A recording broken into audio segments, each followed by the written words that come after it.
This is six-time IFBB Bikini Pro Champion Brina Martinez, and I take ZMA5 to make sure that I get the zinc, magnesium, and vitamin B6 needed to keep my immune system healthy and snap strong.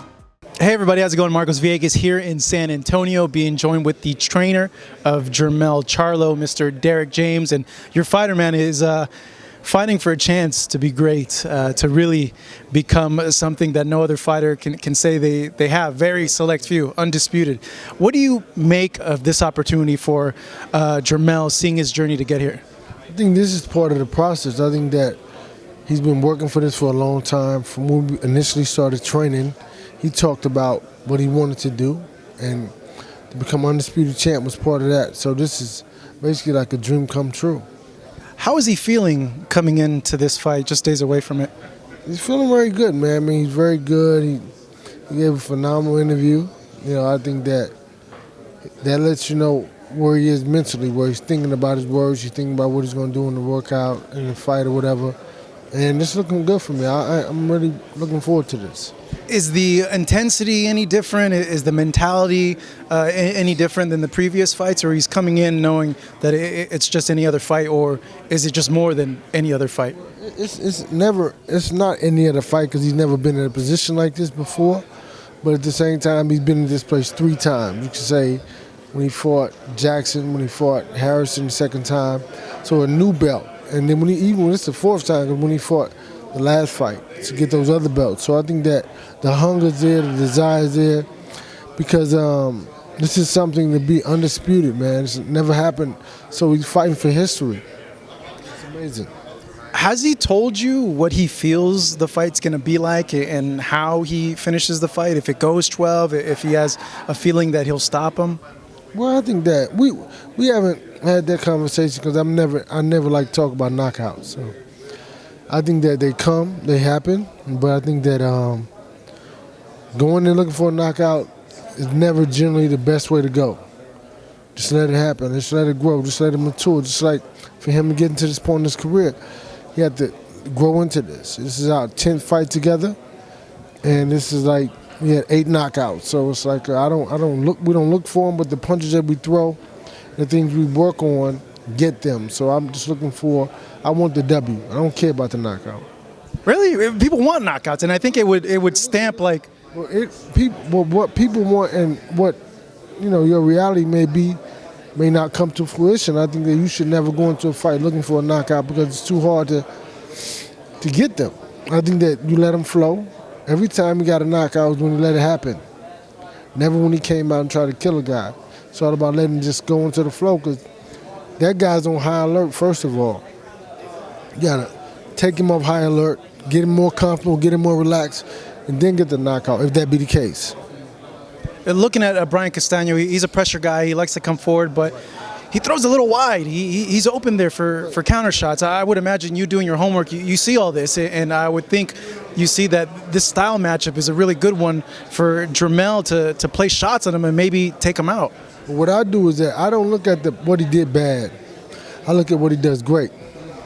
Because what he does bad, you can't go into a fight looking for that in particular. You have to go in for a fight looking for what he does great and what he does good. He's got to remember that. So it's like you go into looking for the things he falls short at, but he's made mastered those things now. So you got to go in there looking for what he does great. I think that's the best way to look at it. The better way to prepare for a fight is for the better man, not the worst guy. That's interesting. I haven't heard that too much from trainers. It shows the IQ of you as a trainer. What do you feel then that Castano does great, and what is there to worry about him in this fight? Well, he picks shots, and he picks his shots. He throws punches to get other punches. So he's very intelligent. It looks like he's just throwing punches. When he's at afar, he's picking the shots. When he's closer, it's a little bit different. But when he's coming towards you, he's picking the shots. He's throwing shots to get other shots, and he'll throw 1 or 2.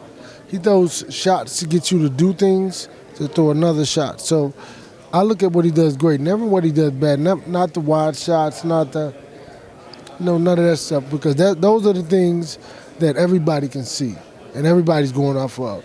I go off of how great he is.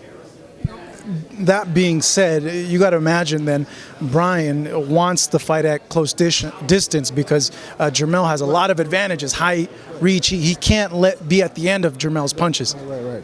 But yeah, so I think that either position may play a better role for us because we prepare for the inside fight as well. Because what else can he do? He has to come to you. He can't fight you from outside, right? He's a counterpuncher. He's very smart. I mean, I look at him as a very smart intellectual fighter because I saw him pick his shots and try to set up other shots. So I like that. I like the matchup. I think that it's going to bring the best out of Jermell because he may see some things that, he may see some things that, hey man, okay, you did that, and I got it, so he has to one up the whole fight on. It's not about the counterpunch, Castano counterpunch, about counterpunch.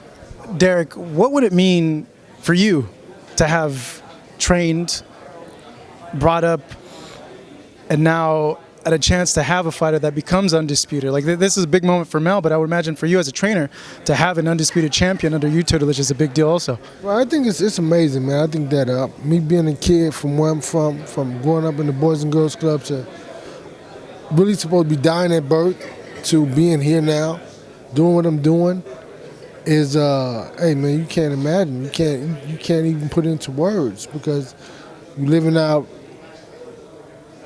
some dreams or some whatever your ancestors had for you, or they couldn't even imagine something like this. So for me to be here is amazing. For me to help Jermell prepare to be better, to be great, is amazing because what I've done mattered. With Jermell and Errol and all my other guys. So that's a key element in life, is to matter to somebody else other than yourself, and that's very beautiful. And I'm focused, and that's what I like to do. Derrick, man, I can't wait for this fight. I'm really excited for it. Thank you so much here with Derrick James, Marcos Villegas for Fight Up TV. Thank you so much for watching this video, and make sure to subscribe for more videos of your favorite fighters over here on Fight Up TV, and give us a follow online as well at Fight Up TV on Twitter and on Instagram. We appreciate it, guys.